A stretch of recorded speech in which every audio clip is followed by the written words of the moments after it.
मैं विवेक एक बार फिर से आपका अपने वीडियो में स्वागत करते हैं। अगर आने वाले दिनों में आपको बिहार पुलिस या बिहार एसएससी का एग्जाम देना है तो ये वीडियो आपको अवश्य देख के जाना चाहिए, क्योंकि हम अक्सर देखते हैं कि इन दोनों एग्जाम में नंबर ऑफ साइंस के क्वेश्चन ज़्यादा देखने को मिलते हैं। और हम यहाँ पे साइंस का एक ऐसा चैप्टर लेके आए मेटल्स, जहाँ से अक्सर हम एग्जाम में क्वेश्चन देखने को मिलते हैं।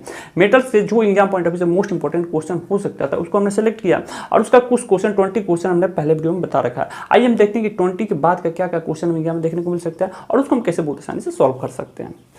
तो चलिए हम स्टार्ट करते हैं अपने वीडियो को। हमने आपको बताया कि मेटल्स के कुछ इंपॉर्टेंट क्वेश्चन जो एग्जाम पॉइंट ऑफ व्यू से इंपॉर्टेंट हो सकते हैं। टोटल हमने 40 क्वेश्चन सेलेक्ट किया था, 40 में से 20 क्वेश्चन हमने पहले वीडियो में बता रखा है। आइए हम देखते हैं कि 20 के बाद क्या क्या क्वेश्चन हम एग्जाम में देखने को मिल सकते हैं और उसको हम कैसे बहुत आसानी से सॉल्व कर सकते हैं। यहाँ पे आपको पहला क्वेश्चन देखने को मिला होगा जिसमें से बोला जा रहा है कि द्रवित सोडियम का उपयोग नाभ की भट्टियों में किस रूप में किया जाता है। आपके पास ऑप्शन देखने को मिला है। ऑप्शन में हम देखें तो हमें दे रखा है ईंधन के रूप में, शीतलक के रूप में, उष्मा के रूप में और उपयुक्त सभी। आपको बताना यह है कि द्रवित सोडियम का उपयोग हम नाभ की भट्टियों में किस रूप में करते हैं। बता सकते हैं? नहीं बता सकते तो हम आपको बता देते हैं। जब भी बात आएगी नाभ की भट्टी की और उसमें पूछा जाएगा कि द्रवित सोडियम का उपयोग हम किस रूप में करते हैं, तो आपको बताना होगा कि नाभ की भट्टी में हम द्रवित सोडियम का उपयोग शीतलक के रूप में करते हैं। तो इस क्वेश्चन का करेक्ट आंसर क्या देखने को मिलेगा? तो आप कहेंगे 21 क्वेश्चन का करेक्ट आंसर हमें ऑप्शन बी देखने को मिला। या ऐसे कहेंगे जब भी आपसे पूछा जाए कि नाभ की भट्टियों में हम द्रवित सोडियम का उपयोग कैसे करते हैं, तो आपको बताना होगा कि नाभ की भट्टियों में द्रवित सोडियम का उपयोग हम शीतलक के रूप में करते हैं। ठीक है, आइए हम बढ़ते हैं अपने अगले क्वेश्चन पे। यहाँ पे हमारे पास अगला क्वेश्चन है जिसमें से पूछा जा रहा है कि बारूद का निर्माण में किस रसायन का प्रयोग किया जाता है। आपके पास ऑप्शन दे रखा sodium nitrate, potassium nitrate, aluminium nitrate और मैग्नीशियम नाइट्रेट। आपको बताना ये है कि बारूद का जब निर्माण करते हैं तो उसमें किस रसायन का प्रयोग करते हैं। आप बता सकते हैं? नहीं बता सकते तो हम आपको बता देते हैं। जब भी बात आएगी बारूद की और बारूद के निर्माण की बात आएगी और पूछा जाएगा उसमें किस रसायन का प्रयोग करते हैं, तो आपको बताना होगा कि बारूद के निर्माण में हम पोटेशियम नाइट्रेट का प्रयोग करते हैं। तो इस क्वेश्चन का करेक्ट आंसर क्या देखने को मिलेगा? तो इस क्वेश्चन का करेक्ट आंसर ऑप्शन बी देखने को मिलेगा। या जब भी आपसे पूछा जाएगा कि बारूद के निर्माण में हम किस रसायन का प्रयोग करते हैं, तो आप क्या बताएंगे? तो आप बताएंगे पोटेशियम नाइट्रेट का हम प्रयोग बारूद के निर्माण में करते हैं। ठीक है, तो मैं उम्मीद करता हूं कि ये समझ में आया होगा। आइए हम बढ़ते हैं अपने अगले क्वेश्चन पे। यहाँ पे हमारे पास अगला क्वेश्चन है जिसमें से पूछा जा रहा है कि वह कौन सी धातु है जो अपने ही ऑक्साइड की परत से सुरक्षित हो जाती है। आपके पास ऑप्शन दे रखा है आयरन, तांबा, एल्युमिनियम और टीन। आपको बताना ये है कि वो कौन सी धातु है जो अपने ही ऑक्साइड की परत से सुरक्षित हो जाती है। बता सकते हैं? नहीं बता सकते तो हम आपको बता देते हैं कि जब भी आपसे पूछा जाए कि वह धातु बताइए जो अपने ऑक्साइड से सुरक्षित हो जाती है, तो आपको बताना होगा कि वह एल्युमिनियम एक ऐसा धातु है जो अपने ही ऑक्साइड से, ऐसे कहेंगे ऑक्साइड की परत से सुरक्षित हो जाती है। तो इस क्वेश्चन का करेक्ट आंसर क्या देखने को मिलेगा? तो जब भी आपसे बताना होगा कि वह कौन सी धातु है जो अपने ही ऑक्साइड की परत से सुरक्षित हो जाती है, तो आपको बताना होगा एल्युमिनियम। तो इस क्वेश्चन का करेक्ट आंसर ऑप्शन सी हमें देखने को मिल रहा है। आइए हम बढ़ते हैं अपने अगले क्वेश्चन। यहाँ पे हमारे पास अगला क्वेश्चन है जिसमें से पूछा जा रहा है कि इस्पात के जंग संरक्षण या प्रतिरोध गुण को बढ़ाने के लिए उसमें कौन सी धातु मिलाई जाती है। यहाँ पे हमारे पास ऑप्शन दे रखा है पोटेशियम, क्रोमियम, सोडियम और कॉपर। आपको बताना ये है कि इस्पात के जंग संरक्षण या प्रतिरोध गुण को बढ़ाने के लिए उसमें कौन सी धातु मिलाई जाती है। बता सकते हैं? नहीं बता सकते तो हम आपको बता देते हैं। जब भी बात आएगी इस्पात की और इस्पात में बात आएगी कि उसके जंग संरक्षण या प्रतिरोध गुण को बढ़ाने के लिए उसमें कौन सी धातु मिलाई जाती है, तो आपको बताना होगा कि हम क्रोमियम को। ठीक है, तो इस क्वेश्चन का करेक्ट आंसर क्या देखने को मिला? तो इस क्वेश्चन का करेक्ट आंसर ऑप्शन बी देखने को मिला। या हम ऐसे कहें कि इस्पात के जंग संरक्षण या प्रतिरोध गुण को बढ़ाने के लिए उसमें क्रोमियम धातु का प्रयोग करते हैं। ठीक है, आइए हम बढ़ते हैं अपने अगले क्वेश्चन पे। यहाँ पे हमारे पास अगला क्वेश्चन है जिसमें से पूछा जा रहा है कि फोटो इलेक्ट्रिक सेल में किस धातु का उपयोग होता है। यहाँ पे हमारे पास ऑप्शन दे रखा है कॉपर, सेलेनियम, आयरन और जस्त। आपको बताना ये है कि फोटो इलेक्ट्रिक सेल में किस धातु का प्रयोग करते हैं। बता सकते हैं? नहीं बता सकते तो हम आपको बता देते हैं। जब भी बात आएगी फोटो इलेक्ट्रिक सेल की और पूछा जाएगा कि इसमें किस धातु का प्रयोग करते हैं, तो आपको बताना होगा कि सेलेनियम धातु का प्रयोग हम फोटो इलेक्ट्रिक सेल में करते हैं। ठीक है, तो इस क्वेश्चन का करेक्ट आंसर क्या देखने को मिला? तो यदि आपसे पूछे कि फोटो इलेक्ट्रिक सेल में किस धातु का प्रयोग करते हैं, तो आपको बताना होगा सेलेनियम। तो इस क्वेश्चन का करेक्ट आंसर हमें ऑप्शन बी देखने को मिला। आइए हम बढ़ते हैं अपने अगले क्वेश्चन पे। यहाँ पे हमारे पास अगला क्वेश्चन है जिसमें से पूछा जा रहा है कि वह कौन सा तत्व है जो स्वतंत्र अवस्था में पाया जाता है। यहाँ पे हमारे पास ऑप्शन दे रखा है हाइड्रोजन, ऑक्सीजन, सल्फर और कार्बन। आपको बताना यह है कि प्रकृति में स्वतंत्र अवस्था में पाया जाने वाला तत्व कौन देखने को मिलता है। बता सकते हैं? नहीं बता सकते तो हम आपको बता देते हैं। जब भी आपसे पूछा जाए कि स्वतंत्र अवस्था में कौन सा तत्व देखने को मिलता है, तो आपको बताना होगा कि केवल सल्फर ही एक ऐसा तत्व हमें देखने को मिलता है जो स्वतंत्र अवस्था में देखने को मिलता है। ठीक है, तो मैं उम्मीद करता हूं समझ में आया होगा। तो जब आपसे पूछा जाए कि स्वतंत्र अवस्था में कौन सा तत्व देखने को मिलता है, तो आपको बताना होगा सल्फर। तो इस क्वेश्चन का करेक्ट आंसर ऑप्शन सी देखने को मिला। आइए हम बढ़ते हैं अपने अगले क्वेश्चन पे। यहाँ पे हमारे पास अगला क्वेश्चन है जिसमें से पूछा जा रहा है कि भविष्य को यहाँ पे हमारे पास अगला क्वेश्चन है जिसमें से पूछा जा रहा है कि भविष्य का ईंधन किसे कहा जाता है।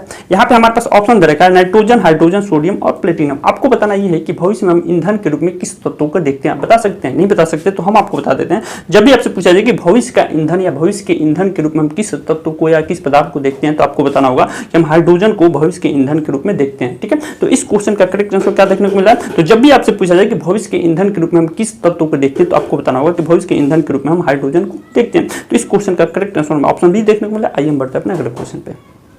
यहाँ पे हमारे पास अगला क्वेश्चन है जिसमें से पूछा जा रहा है कि किस संरचना के कारण हीरा ग्रेफाइट की अपेक्षा अधिक कठोर है। यहाँ पे हमारे पास ऑप्शन दे रखा है कि अष्टफलकीय संरचना के कारण, चतुष्फलकीय संरचना के कारण, षष्ठफलकीय संरचना के कारण, इनमें से कोई नहीं। आपको बताना ये है कि हीरा ग्रेफाइट की अपेक्षा अधिक कठोर क्यों है, इसके पीछे का क्या रीजन हमें देखने को मिल सकता है, बता सकते हैं? नहीं बता सकते तो हम आपको बताते हैं कि जब भी बात आएगी कि हीरा जो है ग्रेफाइट की अपेक्षा क्यों ज्यादा कठोर है, तो आपको बताना होगा कि हीरा का जो संरचना में देखने को मिलता है वो चतुष्फलकीय संरचना देखने को मिलता है। तो चतुष्फलकीय संरचना की वजह से जो हीरा होता है वो क्या होता है, ग्रेफाइट से ज्यादा कठोर होता है। तो इस क्वेश्चन का करेक्ट आंसर क्या देखने को मिला है, तो 29 क्वेश्चन का करेक्ट आंसर, या ऐसे कहें कि हीरा ग्रेफाइट की अपेक्षा क्यों कठोर है, तो आपको बताना होगा कि चतुष्फलकीय संरचना की वजह से। तो इसका करेक्ट आंसर हमें ऑप्शन बी देखने को मिला है। आइए हम बढ़ते अपने अगले क्वेश्चन पे। यहाँ पे हमारे पास अगला क्वेश्चन है जिसमें से पूछा जाए कि प्याज की कड़वाहट का क्या कारण है। यहाँ पे हमारे पास ऑप्शन दे रखा है, प्याज में सल्फर यौगिक की उपस्थिति के कारण, प्याज में अमोनिया यौगिक की उपस्थिति के कारण, प्याज में नाइट्रोजन की यौगिक की उपस्थिति के कारण, या इनमें से कोई नहीं। आपको बताना ये है कि प्याज में जो हमें कड़वाहट देखने को मिलती है वो किसकी उपस्थिति के कारण देखने को मिलती है, आप बता सकते हैं? नहीं बता सकते तो हम आपको बता देते हैं।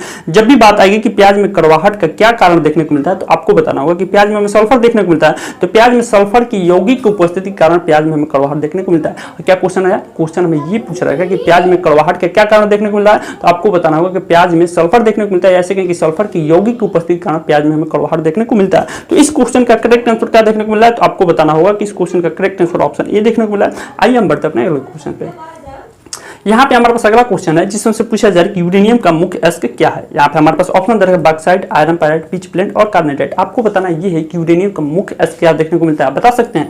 नहीं बता सकते तो हम आपको बता देते हैं। जब भी बात आएगी कि यूरेनियम का मुख्य अयस्क क्या है, तो आपको दिमाग में रखना है कि यूरेनियम का हमें दो अयस्क देखने को मिलता है। कौन कौन देखने को मिलता है, तो आपको बताना होगा पिच ब्लेंड और कार्बोनेट यूरेनियम का दो अयस्क देखने को मिलता है। यहाँ पे हमसे पूछा है कि यूरेनियम का मुख्य अयस्क क्या है, तो आपको बताना होगा कि यूरेनियम का मुख्य अयस्क के रूप में हम पिच ब्लेंड को देखते हैं। यहाँ पे बात आई बॉक्साइट की, हम आपसे पूछे कि बॉक्साइट किसका अयस्क है, तो आपको बताना होगा कि बॉक्साइट एल्युमिनियम का अयस्क में देखने को मिलता है। यदि हम आपसे पूछे कि आयरन पायराइट से क्या क्वेश्चन बन सकता है, तो आपको बताना होगा कि आयरन पायराइट को मूर्खों का सोना या झूठा सोना के नाम से जानते हैं। ठीक है, तो मैं उम्मीद करता हूं कि 31 क्वेश्चन आपको समझ में आया होगा। या ऐसे कहें कि पूछा जाए यूरेनियम का मुख्य अयस्क क्या है, तो आपको बताना होगा कि यूरेनियम के हमें दो ही अयस्क देखने को मिलते हैं। कौन कौन, तो पिच ब्लेंड और कार्बोनेट। यहाँ पे मुख्य अयस्क पूछा तो आपको बताना होगा पिच ब्लेंड। ठीक है, आइए हम बढ़ते हैं अपने अगले क्वेश्चन पे।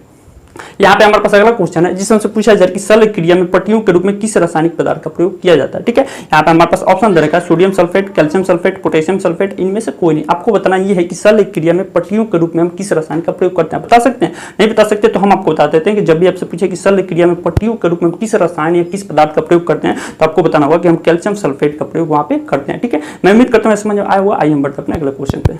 यहाँ पे हमारे पास अगला क्वेश्चन है जिसमें से पूछा जा रहा है कि सबसे कठोर धातु कौन सी है। यहाँ पे हमारे पास ऑप्शन देखा है आयरन, कॉपर, प्लेटिनम और सोडियम। आपको बताना ये है कि सबसे कठोर धातु कौन सी होती है, आप बता सकते हैं? नहीं बता सकते तो हम आपको बता देते हैं। जब भी आपसे पूछा जाए कि सबसे कठोर धातु कौन होती है, तो आपको बताना होगा कि सबसे कठोर धातु के रूप में हम प्लेटिनम को जानते हैं। ठीक है, तो इस क्वेश्चन का करेक्ट आंसर क्या देखने को मिलेगा, तो जब आपसे पूछा जाए कि सबसे कठोर धातु कौन सी है, तो आपको बताना होगा प्लेटिनम। या ऐसे कहें कि इस क्वेश्चन का करेक्ट आंसर ऑप्शन सी देखने को मिला। आइए हम बढ़ते अपने अगले क्वेश्चन पे।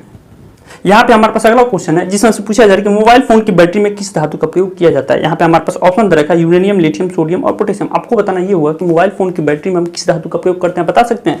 नहीं बता सकते तो हम आपको बता देते हैं। जब भी आपसे पूछा जाए कि मोबाइल फोन की बैटरी में किस धातु का प्रयोग करते हैं, तो आपको बताना होगा कि हम लिथियम धातु का प्रयोग करते हैं। ठीक है, तो जब आपसे पूछा जाए कि मोबाइल फोन की बैटरी में किस धातु का प्रयोग होता है, तो आप क्या बताएंगे, तो आप बताएंगे कि मोबाइल फोन की बैटरी में लिथियम धातु का प्रयोग होता है। ठीक है, आइए हम बढ़ते अपने अगले क्वेश्चन पे।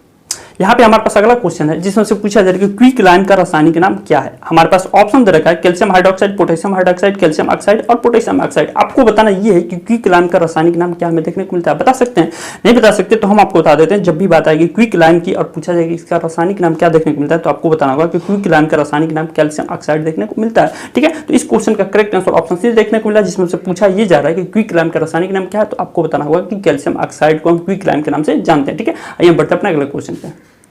यहाँ पे हमारे पास अगला क्वेश्चन है जिसमें से पूछा जा रहा है कि परमाणु घड़ियों में टाइम कीपर के रूप में किस धातु का प्रयोग किया जाता है। हमारे पास ऑप्शन दे रखा है प्लेटिनम, सीजियम, एल्युमिनियम और हीलियम। आपको बताना ये है कि परमाणु घड़ियों में टाइम कीपर के रूप में किस धातु का प्रयोग करते हैं, बता सकते हैं? नहीं बता सकते तो हम आपको बता देते हैं।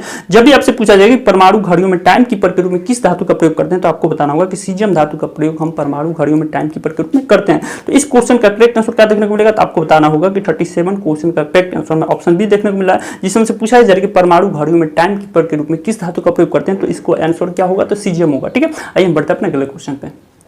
यहाँ पे हमारे पास अगला क्वेश्चन है जिसमें से पूछा जा रहा है कि जिंक सल्फेट का प्रयोग समानतः किस रूप में किया जाता है। यहाँ पे हमारे पास ऑप्शन दे रखा जल शुद्धिकरण के रूप में, कवकनाशक के रूप में, उपयुक्त दोनों, इनमें से कोई। आपको बताना ये है कि जिंक सल्फेट का प्रयोग समानतः हम किस रूप में करते हैं। बता सकते हैं? नहीं बता सकते तो हम आपको बता देते हैं। जब भी बात आएगी जिंक सल्फेट का प्रयोग का, तो आपको बताना होगा कि जिंक सल्फेट का प्रयोग हम कवकनाशक के रूप में करते हैं। तो इस क्वेश्चन का करेक्ट आंसर क्या देखने को मिला? तो आपको बताना होगा कि 39 का करेक्ट आंसर ऑप्शन बी देखने को मिला। क्वेश्चन में क्या पूछा जा रहा है? हमसे क्वेश्चन में पूछा जा रहा है कि जिंक सल्फेट का प्रयोग हम कहाँ करते हैं, तो आपको बताना होगा कि जिंक सल्फेट का प्रयोग हम कवकनाशक के रूप में करते हैं। ठीक है, आइए हम पढ़ते हैं अपने अगले क्वेश्चन पे। यहाँ पे हमारे पास अगला क्वेश्चन है जिसमें से पूछा जा रहा है कि पर्ल एस किस रासायनिक यौगिक को कहा जाता है। यहाँ पे हमारे पास ऑप्शन दे रखा है sodium carbonate, potassium carbonate, calcium carbonate और मैग्नीशियम कार्बोनेट। आपको बताना ये है कि पर्ल एस किस रासायनिक यौगिक को कहा जाता है। बता सकते हैं? नहीं बता सकते तो हम आपको बता देते हैं। जब भी बात आएगी पर्ल एस की और पूछा जाएगा कि किस रासायनिक यौगिक को कहा जाता है, तो आपको बताना होगा कि पोटेशियम कार्बोनेट को हम कहते हैं। ठीक है, क्या कहेंगे? पर्ल एस किस रासायनिक यौगिक को कहा जाता है, तो आपको बताना होगा कि पोटेशियम कार्बोनेट को हम पर्ल एस का रासायनिक यौगिक कहते हैं। तो मैं उम्मीद करता हूं समझ में आया होगा। तो आइए हम देखते हैं हमारे पास अगला क्वेश्चन क्या है, उसको हम कैसे बहुत आसानी से सॉल्व कर सकते हैं। ये रहा आज का हमारा आखिरी क्वेश्चन, ऐसे कहें कि होमवर्क का क्वेश्चन। इस क्वेश्चन के आंसर आपको कमेंट बॉक्स में जरूर बताना है। क्वेश्चन में से क्या पूछा जा रहा है? क्वेश्चन में से पूछा जा रहा है कि मतदाता के अंगुली में लगाई जाने वाली स्याही के निर्माण में किस रसायन का प्रयोग किया जाता है। यहाँ पे हमारे पास ऑप्शन दे रखा है magnesium nitrate, sodium nitrate, silver nitrate और इनमें से कोई नहीं। आपको बताना ये है कि मतदाता के अंगुली में लगाई जाने वाली स्याही के निर्माण में किस रसायन का प्रयोग किया जाता है। आप बता सकते हैं? इसका आंसर आपको कमेंट बॉक्स में जरूर बताना है। ठीक है, ये रहा मेडल का टोटल 41 सिलेक्टेड क्वेश्चन जो कि एग्जाम पॉइंट ऑफ व्यू से मोस्ट इंपोर्टेंट है। यदि आप इसको अच्छे से देख के जाते हैं तो मैं उम्मीद करता हूँ मेडल से जो क्वेश्चन में एग्जाम में देखने मिल सकते हैं सभी यहाँ से मिल सकते हैं। यदि ये वीडियो आपको थोड़ी भी अच्छी लगी होगी तो प्लीज मेरे वीडियो को लाइक कीजिएगा, मेरे चैनल को सब्सक्राइब कीजिएगा। आज के लिए धन्यवाद।